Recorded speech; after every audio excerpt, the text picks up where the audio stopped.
Oi, oi, Spurs fans. I'm Mick. Welcome to the Tottenham tirade. Um, this is my post-match reaction to the 1-0 loss against City at home. My good luck charm's gone. I kind of thought since I started the pod we'd been on a little bit of a run. We'd only got wins since I started off, and there we go. That's gone now, unfortunately. Um, I thought it was a bit of a game of two halves. A frustrating game throughout, ultimately, but definitely a game of two halves. Um, Starting with the lineup, there was a few changes to the team. I thought the team was picked with the intention of keeping a few of the players fresh, giving a few of the players a little bit of a rest who deserve it and have been needing it, and lots of fans have been calling for Ange to do that throughout lots of the season. So for him to finally do that, I think that's a good thing. So Sonny, Spence, and Kulu all got a bit of a rest ahead of the Europa League game that's coming up next week. I'd like to make a point. I think pretty clearly, I would say Spence was rested, not dropped. I think there's a difference, and I think this idea that players have to be playing every single game, we've got to be working towards building a full squad of players who are all capable of stepping up and performing in games. We can't just be relying on the same 11 or expecting the same 11 to play every game, which I think most fans would agree with. But there was definitely some people screaming that, why isn't Spence playing? Why isn't Spence playing? And I agree. If we're picking our strongest lineup, I think Spence is in that strongest lineup. But I think he had his eyes partially set on the City game and partially set on how strong can we attack the Europa League? Because I think everyone would rather us finish with a trophy in the Europa League than an extra position in the league. I think that'd be a pretty common consensus.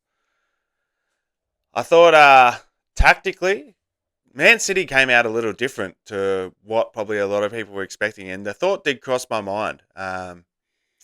Yesterday during the daytime, I was sort of having a think about the game coming up, and I thought, everyone keeps saying we're going to play on the counter, City are going to be full front attack, and we're going to play on the counter. And I thought, I actually think Pep's a little too smart for that. I thought he's not going to just go, yeah, I'm going to play into their hands again, and let's see if we can have a carbon copy of how the other games have gone.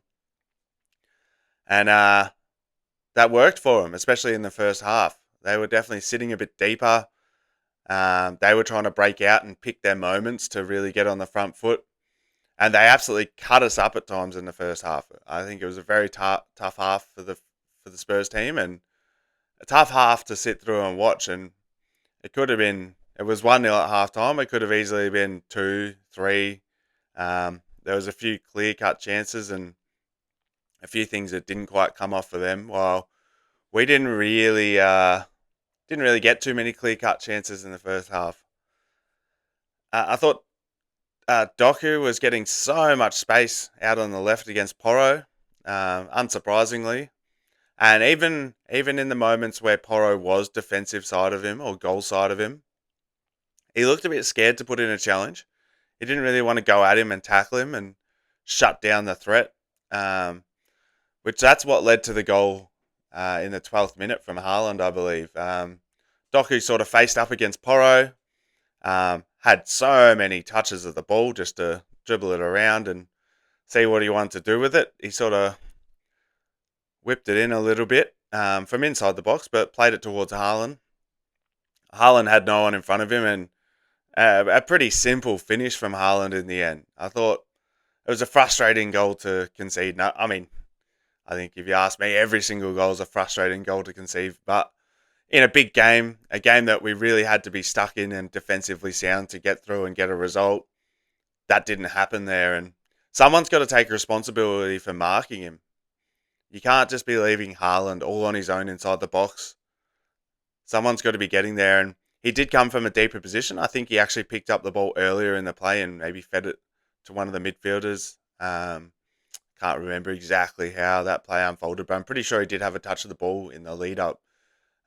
Which may have allowed him to sort of lose his markers. But once he's getting inside the 6 yard box or to the edge of that 6 yard box, someone's got to be on him. I don't think there was too much Vic could have done to force a save from that position. I think it was just too simple for Haaland. He's gonna score that 99 times out of 100.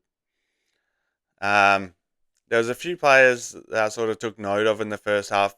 Johnson frustrated me a lot in the first half, as he does to a lot of fans in a lot of games. Even when he got on the ball, I thought he looked off the pace. He looked lackluster, almost unmotivated. It was like he didn't want to get into the game, and I felt like I could almost see it on his face that I don't know if it's fear or it was almost like he didn't want the ball, which is crazy because I thought coming off the last game and 2 goals for him that he'd be buzzing, and I wasn't sure if we'd see him in the starting lineup. I wasn't sure if he'd get 2 starts in a row off the back of coming back from an injury, but we did see him in the starting lineup, and I would have expected more from him. I think he did slightly come into the game a little more in the second half and did have a couple of little moments, but ultimately, I mean, he offered nothing in the first half. If anything, just slowed our attacks down. Bergvall, he was our highest energy across the first half. He was everywhere. He was running. He was looking for opportunities to drive forward. His ability, and I'm probably going to say this week in, week out, his ability as a young kid to pick up the ball and weave through players is absolutely elite. He will be a superstar in the future. Hopefully, we can hold on to him for long enough to see him be an absolute superstar in a Spurs shirt because it's just class the way he can, as a young lad, just find space where there is none. A few times he did that and didn't find the pass at the end of it, but to sort of relieve some of that pressure and just weave and create little moments of magic on the pitch is very impressive from what is still just a kid. Um, we had repeated moments in the first half of players backing off instead of going at the City players. We seem to back off a lot and allow them to come onto us where you go, someone's got to go at them and try and shut down the attack. And yeah, that can create space behind, but you need your to back in your players to back you up. A bit of communication and call it and yep, go at him, press him. You can't give a team with as much quality as City time to work out how they want to attack and generate their attack because they will hurt you. And we were lucky that they didn't hurt us more than they did, to be honest. I thought a doggy, he had some really good moments. I thought he was really good against Ipswich last week, and I think again, some of his moments of recovery to get back and put in a challenge and use his pace and his tackling to a high effectiveness really helped us with some defensive like solidity, and probably helped us from a few dangerous moments that City were trying to create. And he's looked really sharp since coming back into the side. I've been very impressed with him.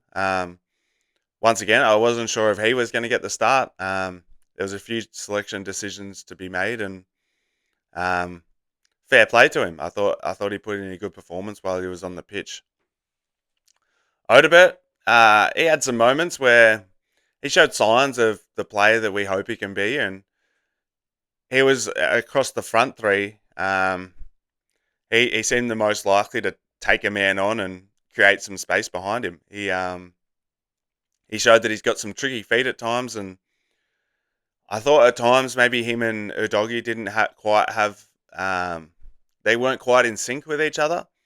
They could have really done with maybe it's just lack of game time together, and that might come if that's the combination we see out there in the future. But yeah, at times I felt like they were both trying to come inboard and just sort of closed up the pitch rather than one of them overlapping on the outside and trying to sort of create that space out on the left. But I thought he had bright moments without doing a huge amount. He had a moment in the second half where he had a shot that was blocked. He cut in, and looked to get a shot away on his right foot and slammed it. It deflected, and for a moment I thought it was going to drop into the back of the net. It was falling dangerously, and Ended up going wide and we got a corner from it, but geez, it would have been nice if that had dropped into the back of the net. So as I said before, we reached half time and 1-0 was probably a good scoreline for us at half time because it could have easily been more. I was a little bit concerned about how we were going to come out in the second half and if we were going to be able to come out and get on top of this City side or not. And it was strange. I thought we looked a little tired at times. Not that anyone out there should be too tired. It was just like we didn't have the intensity level that I kind of thought we were going to come out with. And whether it was that we were caught on the back foot just with City trying to let us come onto them a little bit and them trying to exploit the gaps that leaves behind. But yeah, I thought, and it came in moments. Different players had different moments, but we didn't. Yeah, I just thought we were going to be performing at a higher pace than what we did throughout that first half. Very frustrating. Very frustrating half of football. In the 55th minute, we got our first real chance, or our first clear-cut chance. I know Danso had a header on target in the first half, and I think Tal had a ball that he tried to flick on. I think he was trying to flick it on as a pass from a corner that ended up on target. But our first real chance, which credit to Porro, was a ball across by him that found a doggy at the back or just past the back post. And at full stretch, the doggy was lunging for it and got his foot to it. Fair play to him. But it just went wide. But it was a big opportunity. In the moment, I thought, here we go. That's we're gonna hit the score sheet, but didn't quite come off. We really started building up our pressure. We started getting a lot of corners. I think we dominated the corner count through the game. Not that counts for too much, but we did start getting our head on a few. I know Danso got his head on a few without really troubling the keeper, but definitely got his head to a few and was first to the ball. Bentancur had 2 headers from successive corners. I think was sort of gifted the second corner. I think it actually came out off Bentancur, but he had 2 headers in a row, which didn't challenge the keeper. The second one, I believe, he got on target. I think he headed it straight into the ground, and Edison just took it pretty comfortably in his hands. But it seemed like we were starting to build some pressure, and Tal had a moment where, and Tal had another really quiet game. I feel for him. I think he works hard, and we just didn't really get the ball onto him. Whether that's his fault or the team's fault. A couple of times his touch was really heavy and not clean. But he's still a kid trying to adjust to the game. He did have a chance where a doggy won the ball really high up the pitch. We won it back and sort of created a counter-attacking moment. He broke hard, pushed into the box. He tried to find Tal. He played the ball across with him. I thought your doggy might have tried to slam the ball himself, and in hindsight, that might have been the better option. But he tried to play it across to Tal, but it was slightly behind Tal, and the defender ended up getting his foot to it first, and that went out for a corner. 66th minute, we made 4 changes. Son came on for Odeberg. Kulu came on for Tal. Saar came on for Bentancur. Spence came on for Udogie. So obviously that's to bring some freshness and bring some quality onto the pitch too. Obviously, you don't really feel like you've lost too much across those 4 substitutions. You've probably gained some experience and gained some quality in Son and Kulu coming on, and obviously Spence has been our best player for the last few weeks, or at least last couple of weeks at least. So I think they were all quality changes, and probably gave us the feeling that we might be able to get something from this, because as the half went on, we just had more and more sustained pressure. City started to look stretched. They started to look tired. The fans really started getting into it, which was exciting to see. I think, I think probably a lot of us were thinking, hang on, we might be on here. If we can keep pushing, there's an opportunity for us, to get a goal and get a result from the game. There was a moment where Johnson, he actually beat a man, I think, more by luck than skill, but you've still got to do it. He had a ball into the box that Kulu stretched and got his foot to. He was a bit off balance and, as I said, a bit stretched, and it didn't trouble the keeper at all, and a really good opportunity. watching the replay, he could have left it for Matters. Matters was behind him. I'm not sure if he was screaming at Kulu to say leave it in the moment or not. I know after it he sort of reacted with the arms out, saying, "Hey, I was here." Um, you do wonder if that had have found its way past Matters and through the box a little further to find past Kulu and through the box a little bit to find Matters. Um, Matters would have had a clear cut opportunity, and Matters in those sorts of situations tends to find the back of the net for me. The next change we made was, I think, surprising to a lot of us. Timo Werner. He came on, substitution on for Matters. And fair enough, I understand taking Matters off in that moment. I think he's obviously returning from injury too, and he doesn't often play for the 90 when he starts regardless. He does tend to tire a little bit out of games, and it's not the change I would have made though. I thought extremely surprising to see Timo come on, and I guess that Andrew was looking to bring some pace or some extra pace to the team. But I thought it sort of unbalanced us a little bit. Kulu went up front. Yeah, I'm not actually sure how we started. I think it was sort of a little bit all over the shop. The change I would have made, I would have given Scarlett the opportunity. I think he's a natural striker. I think he's shown that he's got the ability to finish in clutch moments. Sure, his goal that he scored, the header, was only against Elfsborg, but you've still got to take the moment. And the game was 0-0 at that time, so it was a clutch moment. It wasn't like it was a 4-0 win that he scored the last goal. And I really thought, hey, Scarlett might get an opportunity here with Tell going off the pitch. He might be the next substitution because he's a striker. He's got striker's instincts, and there's a few of these chances where I just wonder if Scarlett had been in that position rather than a few of these other players, maybe we get a goal there. And maybe Scarlett's a hero. Young players have got to get these opportunities to really kick on. And I mean, you can never know what would have happened and how it would have gone down, but I would have loved to have seen Scarlett get some minutes, and I would have definitely brought Scarlett on for instead of bloody Timo Werner. Timo Werner is not the future of this football club. Scarlett has a chance of being involved in the future of this football club.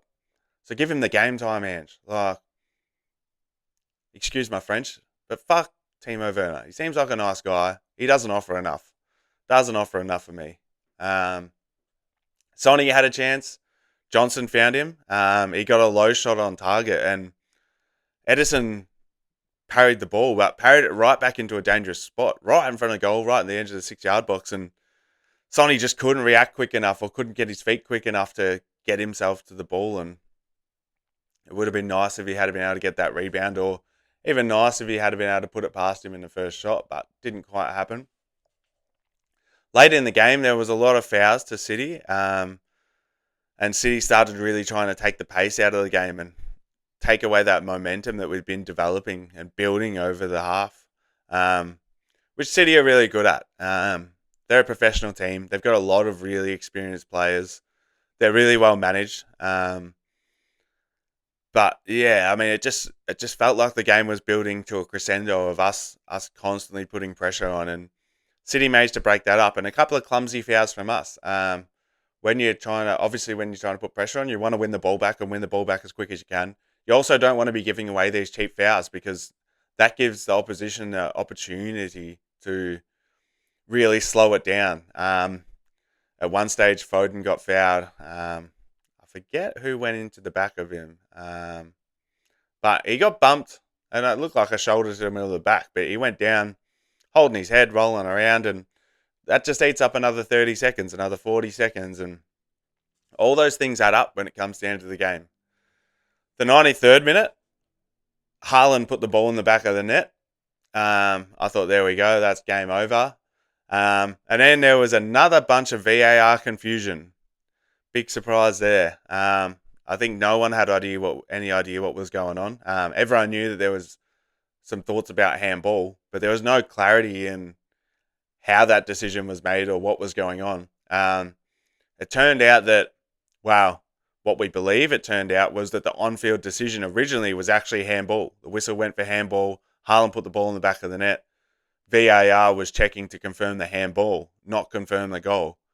But surely the system should be able to communicate that. Hey, we're making a decision on handball decision on field, confirming decision. If it's not confirmed, we'll pay the goal if we don't believe it was there. And because it's one of those ones that I think it would have gone either way. If the ref paid the goal on field, I think the goal stands. And I think it was very harsh to take the goal away from Haaland anyway. Personally, me looking at it, I would have said it's a goal. I think it hit Gray's arm and Danso's arm just as much as it hit Haaland's arm at any stage. And obviously the benefit of the doubt goes to the defender in that circumstance. And any contact with the striker's hand in the build-up to a goal or arm counts as a cancellation of the goal. But obviously it was a confirmed on-field decision of handball. But when play restarted, even the commentators didn't even know what was going on. Vicario put the ball down. He started playing it away. The scoreboard up the top still said, on the screen at least, still said 2-0.